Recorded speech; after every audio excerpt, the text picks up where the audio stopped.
माझी नाही तशी अवस्था आहे। लग्नाच्या दुसऱ्या दिवशीच आमदार राणा जगजितसिंह यांचे पुत्र मल्हार पाटील हे प्रचारामध्ये व्यस्त झालेले आहेत। धाराशिवमध्ये नगराध्यक्ष पदासाठी महायुतीमध्ये शिवसेनेनं भाजपला पाठिंबा दिला। एकनाथ शिंदे, प्रताप सरनाईक यांनी पाठिंबा दिल्याची माहिती मल्हार पाटील यांनी दिली आहे। भाजपचे आमदार आहेत राणा पाटील, त्यांचे पुत्र 2 दिवसापूर्वीच विवाह पार पडला आणि आता थेट निवडणुकीच्या प्रचारात आले। त्यांच्याशी संवाद साधू आहे। खरं तर 2 दिवसापूर्वी लग्न आणि आता थेट प्रचारात, काय ठरवलंय?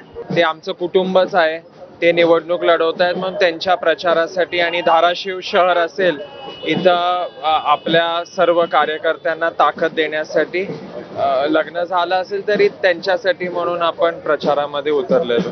एकत्रितपणे पुढे जाणार असं तुम्ही म्हणताय, मात्र दुसरीकडे शिवसेना म्हणतीये की आमच्या पाठीत खंजीर खुपसला, आम्हाला अंधारात ठेवला आणि युती फिसकटली। काही ठिकाणी झाले, पण नगर अध्यक्ष पदाच्या उमेदवाराला आदरणीय साळवी साहेब आणि आदरणीय सरनाईक साहेबांनी आणि शिवसेनेने ऑलरेडी नगर अध्यक्ष पदाच्या आमच्या भाजपच्या उमेदवाराला पाठिंबा दिलाय आणि त्याबद्दल मी त्यांचा मनापासून ऋणी आहे।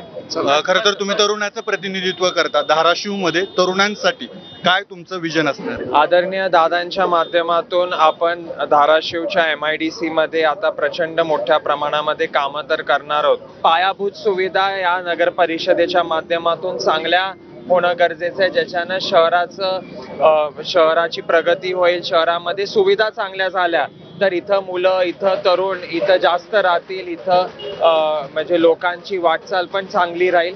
म्हणून परिषदेच्या माध्यमातून शहर आपल्याला विकसित अतिशय चांगल्या पद्धतीने करायचंय। शिवसेनेचा पाठिंबा नगराध्यक्ष पदासाठी असल्याचं त्यांनी सांगितलंय आणि पुण्याच्या तोडीला धाराशिव शहर करण्याचं स्वप्न असल्याचं त्यांचं म्हणणं आहे। अप्पासाहेब शेळके, ABP माझा, धाराशिव। आगामी महानगरपालिकेच्या निवडणुकांसाठी शिवसेनेने